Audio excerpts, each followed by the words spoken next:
Anybody remember the Grinch? I mean, how could you not? It's one of the most iconic specials of all time. Star of page, TV, big screen, and big screen again. Does anyone even remember that was a thing?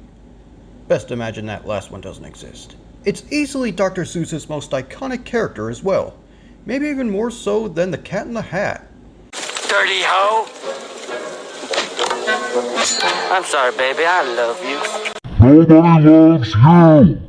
I think the reason for the Grinch's overwhelming popularity has to do with the TV special, which actually fits the tone of the source material better than anything adapted by Universal. The animation by the amazing Chuck Jones is so similar to the book that it isn't even funny. But what's the story about exactly? The tale of the Grinch follows a furry green recluse who vows to ruin Christmas for the Who's of Whoville by stealing all of their Christmas presents and decorations. Before he can dump it all into a tremendous gorge, he hears the Who's singing about how they don't need decorations or presents to enjoy Christmas, as they are too overjoyed by the laws of Fahu Foris and Dahu Doris, trademarked, which enlarges his heart and causes him to return the gifts. It's a touching conclusion to the tale and displays a heartwarming message for all those who watch it. Did you know there was a Halloween Grinch movie?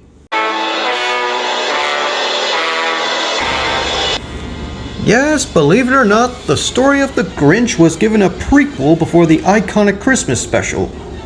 2 prequels, in fact. The other one features him in a crossover with the Cat in the Hat. Were either of those specials as memorable as the Christmas special? Nope, not even close. I find it quite fortunate that these specials weren't released to theaters, otherwise there would be some major box office bombs to deal with. But I digress. Halloween is Grinch Night was released in 1977, 11 years after the Christmas special premiering on ABC. I remember watching this special as a kid in the early 2000s, where Freeform went by another name. ABC Family, a new kind of family. Needless to say, I didn't really think much of it. It was a forgettable piece of animation that I found confusing to the very end. The special focuses on the Grinch coming down from Mount Crumpet to terrorize the citizens of Whoville with a cart of terror. It's up to a young Who in glasses, who is not related to Cindy Lou by the way, to save his family and his town. Now on paper, this sounds like it would be a good Dr. Seuss book. But watching it on television makes it feel like a totally different thing altogether. Remember Home Sweet Home Alone? Or Ice Age Adventures of Buckwild? Or the 13 Land Before Time sequels? They're all attempts to cash in on a popular franchise to gain a large fan base. That's what this special is. It's trying to milk the popularity of the Grinch Christmas special by adding more to the story even though it had a great ending to begin with. Halloween is Grinch Night isn't horrible like the aforementioned cash grabs.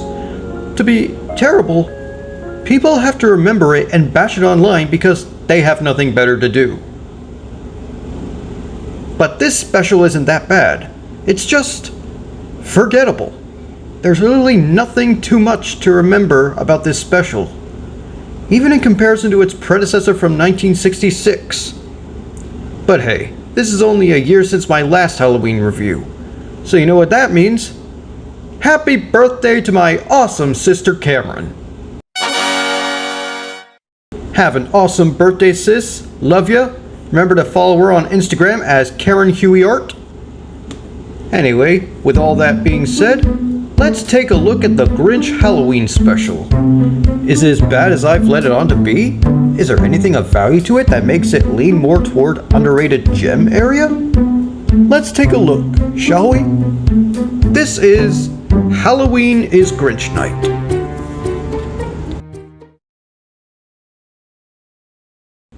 We open on the town of Whoville, as a shadow from the sunset is cast upon them. A sour wind blows through the air, causing the Who's to hurry into their houses.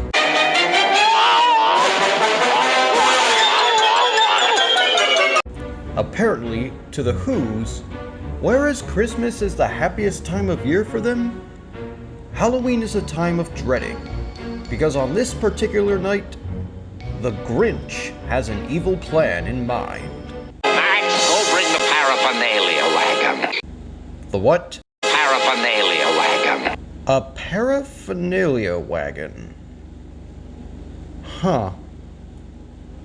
Is that even a proper Dr. Seuss term? Let me look it up. Miscellaneous articles. It's part of a particular activity. Don't know what that has to do with the Grinch, but I'm sure we'll find out later. The Who's listen to a broadcast on the current location of the Grinch as he rides in his Parabalubera wagon down Mount Crumpet. A family of Who's in particular is listening as a young boy named Euchariah is particularly interested in the subject of the Grinch. He sneaks out of his grandparents' house to go to the euphemism. And before you viewers ask, no, I do not know what that word means. Is it in any of the Dr. Seuss books taken for an in-joke? Well, let me look it up to be sure. A mild to direct word for expression substitute of one can be a hard to blend when finding something unpleasant or embarrassing.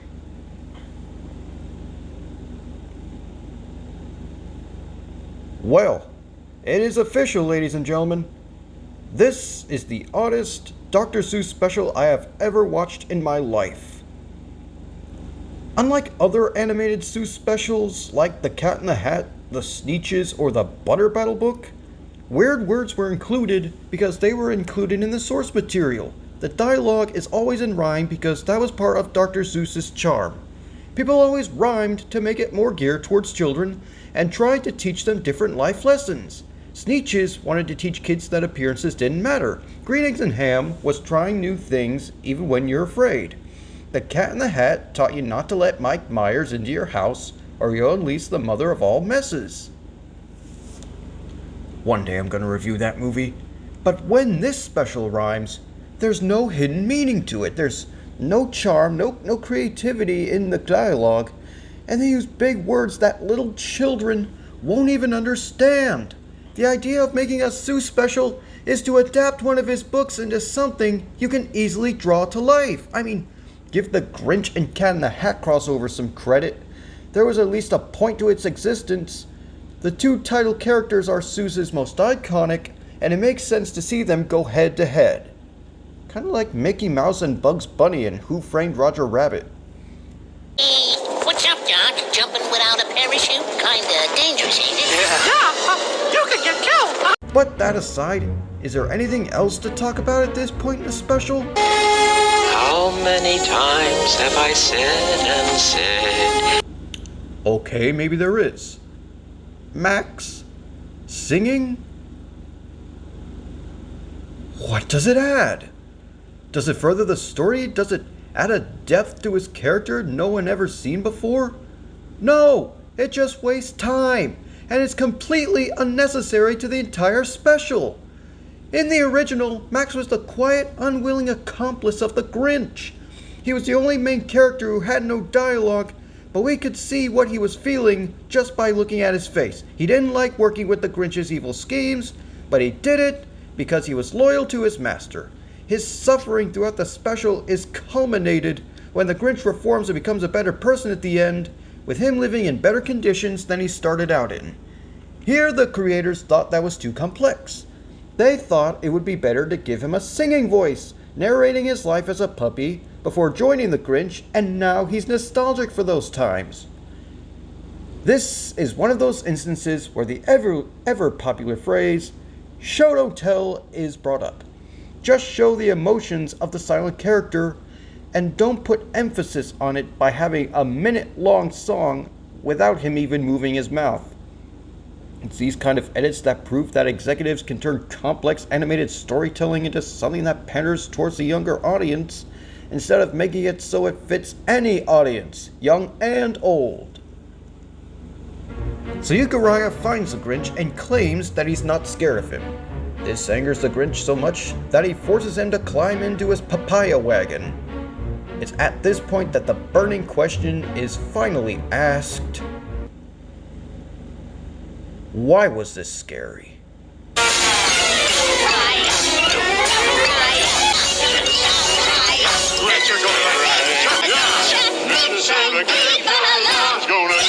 I mean, seriously, this isn't even that frightening.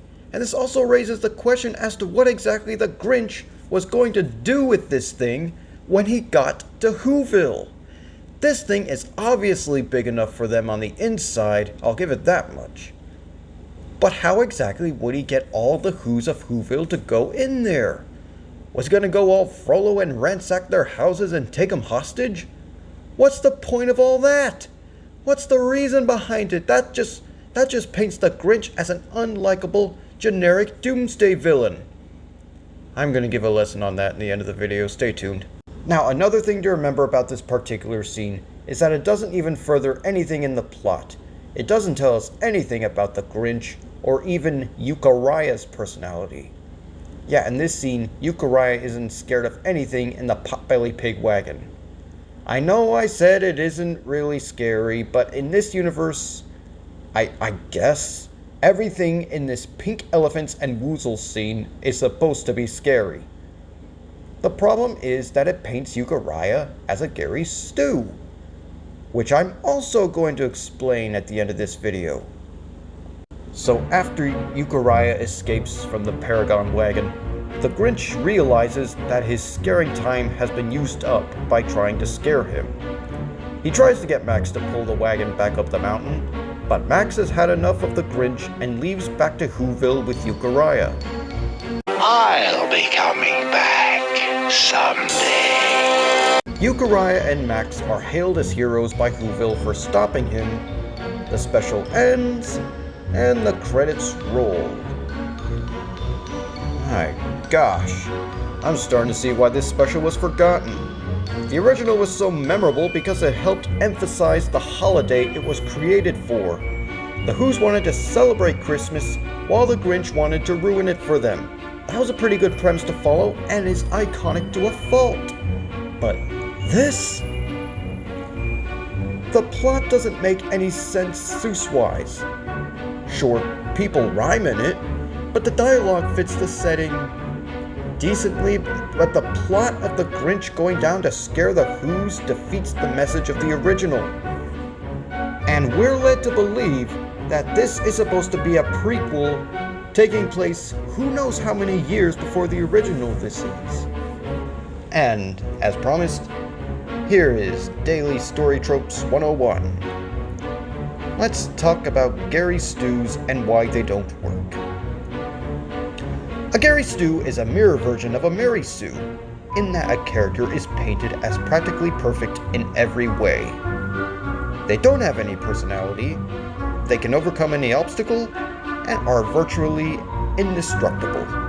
If a character is revoked of any personality, it also erases any likability people will have for them. Personality helps people relate more to the characters they're watching, maybe even considering the fact that they're a little bit like them, for example. Maybe even drawing parallels to their lives and yours. Also, removing any personality means that there is no journey for the protagonist to complete in the course of the film or special. But, what do I rate this special? 6.2 out of 10. It's a mean one, alright, but not in a good way. Well, that's it for this review. Be sure to be on the lookout for more review videos in the future. Have a happy Halloween, and always remember, it's good to be a little mad.